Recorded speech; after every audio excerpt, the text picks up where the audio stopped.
जय श्री राम, जय बागेश्वर धाम सरकार। दोस्तों, कपूर के आज जो मैं उपाय बताने जा रहा हूँ, यदि आपने ये कर लिया तो लक्ष्मी संग आपके पास आएंगे कुबेर भगवान। दोस्तों, जो कपूर होता है वो मोम की तरह दिखने वाला एक दिव्य लिक्विड होता है, लेकिन इसका आरती में बहुत ज़्यादा प्रयोग किया जाता है। कपूर के इस्तेमाल से वातावरण में बहुत ज़्यादा सुगंध पैदा हो जाती है और सारी नकारात्मकता खत्म हो जाती है। वास्तु में यानी वास्तुशास्त्र में इसके महत्व के बारे में बताया गया है। ज्योतिष शास्त्र, सामुद्रिक शास्त्र और डोने टोटकों के बारे में भी कपूर के बारे में बहुत ज़्यादा वर्णन किया गया है। प्राचीन धर्म ग्रंथों में और प्राचीन शास्त्रों में भी कपूर के बिना कुछ भी नहीं होता था। दोस्तों, कपूर बहुत पुराना और बहुत ही कारगर उपाय होने जा रहा है। कपूर को वास्तु दोष मिटाने के लिए भी यूज किया जाता है। तो आज मैं इसके 12 ऐसे उपाय बताने जा रहा हूं कि एक ही वीडियो में आपकी सारी समस्याओं का समाधान यहां पर हो जाएगा। दोस्तों, मान लीजिए आपकी किस्मत सो गई है, आपकी किस्मत पर ताला लग गया है और आप भाग्यशाली बनना चाहते हैं। आप चाहते हैं कि मेरी किस्मत ऐसी हो कि और किसी की नहीं हो, तो आप कपूर के ये उपाय कीजिए। हम आपको आज जो बताने जा रहे हैं, जो कि भाग्य चमकाने के उपाय हैं। साथ ही कपूर वास्तु दोष को भी खत्म करता है। कपूर के जो उपाय होते हैं वास्तु दोष को खत्म करने के भी होते हैं। साथ ही में नजर उतारने के लिए भी कपूर का प्रयोग किया जाता है। साथ ही में धन दौलत की वृद्धि के लिए, भगवान लक्ष्मी के लिए, भगवान कुबेर और माता लक्ष्मी के लिए भी कपूर का प्रयोग किया जाता है। साथ ही साथ यदि आपकी किस्मत सो गई है तो किस्मत चमकाने के लिए भी कपूर का बहुत ज़्यादा प्रयोग किया जाता है। साथ ही में यदि आपके घर में लड़ाई झगड़े होते हैं, कलेश होते हैं, तो भी कपूर का प्रयोग किया जाता है। आकस्मिक दुर्घटना से बचने के लिए भी कपूर का प्रयोग किया जाता है। पितृ दोष, काल सर्प दोष, इनसे मुक्ति के लिए भी कपूर का प्रयोग किया जाता है। पुण्य पाने के लिए भी कपूर का उपयोग किया जाता है। धन प्राप्ति के लिए भी कपूर का उपयोग किया जाता है। तो दोस्तों, विवाह, यदि आपके विवाह में बाधाएं आ रही है तो उसमें भी कपूर का उपयोग किया जाता है। तो हम ये सब उपाय आज आपको बताने जा रहे हैं, इसलिए वीडियो को अंत तक जरूर देखना दोस्तों, और इस वीडियो को लाइक जरूर कर देना। इससे आप पर माता लक्ष्मी की कृपा बनी रहेगी। दोस्तों, लाइक करने में यदि आप कंजूसी करेंगे तो माता लक्ष्मी आपसे नाराज भी हो सकती है, इसलिए लाइक जरूर कर दीजिएगा दोस्तों, ताकि आप पर माता लक्ष्मी की कृपा बनी रहे। लाइक करने में काय का कंजूसी, क्योंकि माता लक्ष्मी की सभी की है और सभी को वो बहुत ज्यादा आशीर्वाद देती है, इसलिए आप लाइक जरूर करते हैं। अब देखिए दोस्तों, पहला उपाय मैं शुरू करने जा रहा हूँ, जो कि कपूर का होने जा रहा है। दोस्तों, ये जो पहला उपाय होने जा रहा है, ये वास्तु दोष को मिटाने के लिए होने जा रहा है। दोस्तों, जहां पर भी आपके घर में वास्तु दोष है, यानी कि वास्तु दोष किस तरह का होता है, सीढ़ियों का भी होता है। कई जगह वास्तु दोष होते हैं, जैसे घर में 4 कोने होते हैं और उस घर में एक कोना टूटा हुआ हो, यानी एक कोना चपटा हो और टूटा हुआ हो, तो उसमें 4 नहीं 5 कोने हो जाते हैं। तो दोस्तों, जहां पर इस तरह का वास्तु दोष हो, वो किसी भी तरह का वास्तु दोष मिटाने के लिए कपूर का इस्तेमाल किया जाता है। तो जहां भी आपके घर में जिसने भी वास्तु दोष बताया है, वहां पर आपको कपूर की 2 टिकियां रख देनी है। और इस टिकिया, अब ये किस में रखनी है आपको, ये एक कटोरी में या एक कांच की प्याली में आप रखें। कांच की प्याली में कपूर की 2 टिकियां रख दें और वहां पर उस प्याली को रख दें और ढक करके रख दें। अब ये कपूर जब 15 दिन बाद खत्म हो जाए तो टिकिया समाप्त होने पर दूसरी टिकिया रख दें, तो आपके घर में वास्तु दोष कभी रहेगा ही नहीं। दूसरा है दोस्तों, भाग्य चमकाने के लिए। यदि आप अपना भाग्य चमकाना चाहते हैं, आपकी सोई हुई किस्मत को चमकाना चाहते हैं, आप अपनी सोई हुई किस्मत को जगाना चाहते हैं, तो दोस्तों आपको क्या करना है, आपको पानी में कपूर के तेल की कुछ बूंदों का प्रयोग करना है। आप अपने पानी में, नहाने के पानी में कपूर के तेल की कुछ बूंदें डालें और उससे आप स्नान करें। यदि आप इसमें कपूर की कुछ बूंदें डाल करके स्नान करेंगे तो आपका भाग्य जो है वो रातों रात चमक जाएगा। जैसे जैसे आप नहाते जाएंगे वैसे वैसे आपका भाग्य जो है वो उदय होने लगेगा। इसके साथ आप इसमें चमेली के तेल की बूंदें भी डाल सकते हैं, तो भगवान बालाजी की कृपा, विशेष कृपा आप पर प्राप्त होगी और आपका कोई भी कार्य नहीं रुकेगा, यानी कि आपकी जो सोई हुई किस्मत है वो चमक जाएगी। इससे क्या होता है दोस्तों, इससे राहु केतु का दोष नहीं रहता है, आप पर राहु केतु का दोष नहीं लगता है। और यह केवल आपको शनिवार के दिन करना है। यह वाला जो उपाय है यह आपको केवल शनिवार के दिन करना है। इससे राहु केतु आपसे प्रसन्न होंगे और माता लक्ष्मी की कृपा भी आप पर बनेगी। तीसरा उपाय बताने जा रहा हूं दोस्तों, पुण्य पाने के लिए। दोस्तों, बहुत से लोग पुण्य पाना चाहते हैं। वो चाहते हैं कि हमने जो इस जन्म में बहुत ज्यादा पाप कर्म किए हैं तो वह पुण्य में बदल जाए। तो उसके लिए आपको क्या करना है, आप यदि कपूर को रोज सुबह शाम जलाएंगे तो ऐसा जलाने से आप पर देवी देवताओं का अक्षय पुण्य प्राप्त होता है। देवी देवता आपको बहुत ज़्यादा अक्षय पुण्य की प्राप्ति कराते हैं। यदि आप सुबह शाम कपूर बेनागा रोज डेली जलाते हैं तो आप बहुत ज़्यादा भाग्यशाली हो जाते हैं और आपको बहुत ज़्यादा पुण्य मिलते हैं। आपको सीधे वैकुंठ में जगह मिलती है। आप ये स्वर्ग नरक के द्वार से इसमें नरक के द्वार पर नहीं जाएंगे, आप हमेशा स्वर्ग के द्वार में ही जाएंगे, क्योंकि आप पर 36 करोड़ देवी देवताओं का आशीर्वाद रहेगा। अब चौथा उपाय जो मैं आपको बताने जा रहा हूँ वो पितृदोष काल सर्प दोष को मुक्ति के लिए है।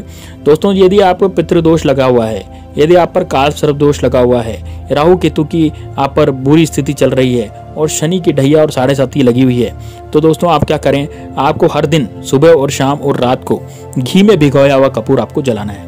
कपूर को घी में भिगो दें और घी में भिगोया कपूर आपको जलाना है। अब आपको और क्या करना है, और आपके घर के बाथरूम और शौचालय में कपूर की 2 टिकियां आपको रखनी है। यानी 2 टिकियां तो आपको बाथरूम में रखनी है, 2 टिकियां आपको शौचालय में रखनी है, बाथरूम की खिड़की और शौचालय की खिड़की पर। तो आपके घर में जो नकारात्मक शक्तियां और पितृदोष हैं वो पितृदोष सारे आपके खत्म हो जाएंगे। अब 5वां जो उपाय मैं आपको बताना चाह रहा हूँ वो 5वां उपाय है आकस्मिक दुर्घटना से बचने के लिए। दोस्तों, आकस्मिक दुर्घटना होती है राहु केतु के कारण। यदि आपके राहु केतु बिगड़ रहे हैं या फिर आपकी राहु केतु की कुंडली आपकी कुंडली में सही नहीं चल रही स्थिति, तो फिर आपको आकस्मिक दुर्घटना हो सकती है। तो उससे बचने के लिए आपको क्या उपाय करने हैं, इससे बचने के लिए आपको हनुमान चालीसा का पाठ करना है और हनुमान चालीसा का पाठ करके आप कपूर जलाएं, आपकी आकस्मिक दुर्घटना से आपका बचाव हो जाएगा।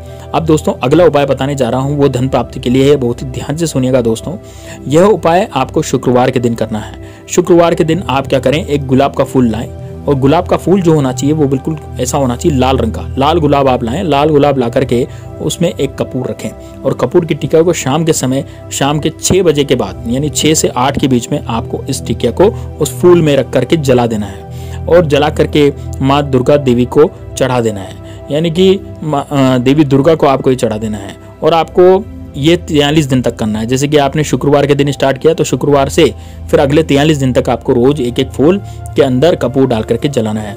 आपको आकस्मिक धन की प्राप्ति होगी दोस्तों। अब आकस्मिक धन की प्राप्ति कैसे होगी, जैसे कि आप नौकरी कर रहे हैं तो आपको उसमें प्रमोशन मिल सकता है 43वें दिन में। आप यदि बिजनेस कर रहे हैं तो आपको एक बहुत बड़ा कंसाइनमेंट हाथ लग सकता है, हो सकता है आपको बहुत बड़ा ऑर्डर मिल जाए। आप यदि और कोई काम कर रहे हैं तो उसमें भी आपको आकस्मिक धन की प्राप्ति होगी, कहीं ना कहीं से धन आने के योग आपके बनने लग जाएंगे। अब 7वां उपाय मैं आपको बताने जा रहा हूं दोस्तों, ये आपको क्या करना है कि जैसे कि आप, ये भी लक्ष्मी जी का उपाय है। यदि आपके घर में कुबेर लक्ष्मी नहीं आ रहे और आपको लगता है कि आपकी आर्थिक स्थिति बहुत कमजोर हो गई है, तो दोस्तों आपको क्या करना है, आपको जब अपना सारा काम किचन से निपटा करके, यानी आप रसोई घर में सभी को खाना वगैरह खिला करके, बर्तन वगैरह धो करके जब आप सोने के लिए जाएंगी तो उससे पहले आप किचन में जाइए और किचन में जाने के बाद उसकी साफ सफाई करने के बाद किचन में आपको एक चांदी की कटोरी लेनी है और चांदी की कटोरी में आपको कपूर और 2 लौंग जला देनी है। आपको 2 लौंग लेनी है, कपूर की टिकिया लेनी है और उसको रात को जला देना है और जला करके ही सोएं। दोस्तों, ऐसा करने से माता लक्ष्मी की और माँ अन्नपूर्णा की कृपा आप पर बनी रहेगी और आपके घर में कभी भी धन धान्य की कमी नहीं आएगी और आपके घर में माता लक्ष्मी का आगमन होने लग जाएगा। अब 8वां उपाय मैं बताने जा रहा हूँ दोस्तों, ये पति पत्नी में सामंजस्य के लिए और तनाव दूर करने के लिए है। दोस्तों, पति पत्नी के बीच में जो झगड़ा है वो आजकल कॉमन बात हो गई है और पति पत्नी के बीच में जो झगड़ा होता है उसके कारण रिश्तों में दरार आती है और तलाक की नौबत भी बन जाती है। तो दोस्तों, यदि पति पत्नी के रिश्तों में यदि मिठास होगी तो उनका जीवन बहुत ही अच्छा और अच्छा सामंजस्य से बीतेगा। तो पति पत्नी में सामंजस्य के लिए और तनाव दूर करने के लिए आपको ये उपाय करना है। तो आपको क्या करना है, ये उपाय पति और पत्नी दोनों को करना है। तो पत्नी को क्या करना है, सबसे पहले ये उपाय बताने जा रहा हूँ। पत्नी अपने पति के तकिए के नीचे सिंदूर की एक पुड़िया रखें और पति अपनी पत्नी के तकिए के नीचे कपूर की 2 टिकिया रखें। अब सुबह सिंदूर की पुड़िया को तो बाहर फेंक दें और कपूर को जला दें और कपूर को आपको कमरे में ही जलाना है। तो दोस्तों, ऐसा करने से आपके वैवाहिक जीवन में बहुत ज़्यादा जो भी सामंजस्य नहीं बन पा रहा था वो सामंजस्य आपको बनने लग जाएगा। अब आपको नेक्स्ट उपाय बताने जा रहा हूँ जो कि विवाह के लिए है। विवाह में यदि आपको बहुत ज़्यादा अड़चनें आ रही हैं, आपका विवाह नहीं हो पा रहा, कोई लड़की नहीं मिल पा रही है, कोई लड़का नहीं मिल पा रहा, तो आप यदि बहुत ज़्यादा परेशान हो गए हैं, आपका विवाह नहीं हो पा रहा है, तो दोस्तों इस तरह की बाधाओं को दूर करने के लिए आपको ये उपाय बताने जा रहा हूँ। आपको क्या लेना है, आपको 36 लौंग लेनी है। आपको 36 लौंग गिन लेनी है, 36 लौंग और 6 कपूर लेने हैं। 6 कपूर के टुकड़े लेने हैं और इसमें हल्दी चावल मिला करके आपको इसमें हल्दी चावल मिलाना है। इसकी सामग्री तैयार हो जाएगी। 36 लौंग, 6 कपूर के टुकड़े, हल्दी और चावल, ये मिला करके आपको माता दुर्गा का आह्वान करना है और आह्वान करके आपको यह जला देना है, यानी इसका हवन कर देना है। यदि आप इसका हवन करेंगे तो दोस्तों आपके विवाह में जो भी अड़चनें आ रही थी, जो भी बाधाएं आ रही थी, वो सारी की सारी दूर हो जाएगी और आपका विवाह शीघ्र हो जाएगा। यानी आपका इसमें 41वें दिन में विवाह हो जाता है, यानी 41 दिन के अंदर अंदर आपका रिश्ता तय होकर के लड़की मिल करके विवाह तय हो जाता है। अब अगला जो उपाय बताने जा रहा हूँ वो उपाय बहुत ही कारगर है दोस्तों, उस उपाय को आप जरूर कर दीजिएगा। मनचाही जमीन या भवन पाने के लिए, यदि आप मनचाही जमीन और भवन पाना चाहते हैं, मतलब कि आपने कोई भवन या जमीन देखी है और वो आप पाना चाहते हैं, तो उस जमीन की मिट्टी ला करके आपको कांच के शीशी में डालना है और उसमें गंगा जल की 2 बूंदें डालनी है और उसमें थोड़ा सा नमक डालना है और थोड़ा सा कपूर डालना है। अब जौ के ढेर पर आपको उसको स्थापित करना है और नवरात्रों में आपको इस मंत्र का जाप करना है, ओम ह्रीम ह्रीम क्लीम चामुंडाय विच्चे। इसकी 5 माला आपको रोज जाप करनी है दोस्तों। जब 90 दिन भी आप इसका जाप कर लेंगे तो यकीन मानिए नवरात्रि के बाद 15वें दिन आपका जो वो जमीन लेने का सपना था वो पूरा हो जाएगा। आप उस स्थिति में आ जाएंगे कि आप उसको वो मनचाहा जमीन या मनचाही घर आप ले लें। माता दुर्गा की आप पर विशेष कृपा होगी। तो दोस्तों वीडियो को लाइक जरूर कर देना, क्योंकि वीडियो बहुत तन्मयता से और बहुत ही मन से मैंने बनाया है ताकि आप लोगों का यहाँ पर कल्याण हो सके। हम लोग आपके कल्याण के लिए ही वीडियो बनाते हैं और आपके कल्याण के लिए हमेशा तत्पर रहेंगे। यदि हमारे वीडियो बनाने से और हमारी वीडियो देखने से यदि किसी एक का भी प्राणी का भी भला हो जाता है तो हमारे लिए बहुत ज़्यादा सौभाग्य की बात होती है। तो दोस्तों उम्मीद है आपको वीडियो बहुत अच्छी लगी होगी। वीडियो को शेयर करें अपने व्हाट्सएप ग्रुप पर दोस्तों के साथ, ताकि उनको भी, दोस्तों रिश्तेदारों के साथ, ताकि उनको भी इसके बारे में, इन उपायों के बारे में पता लग सके। तो मिलते हैं नेक्स्ट वीडियो में, तब तक के लिए जय श्री राम, जय बागेश्वर धाम सरकार।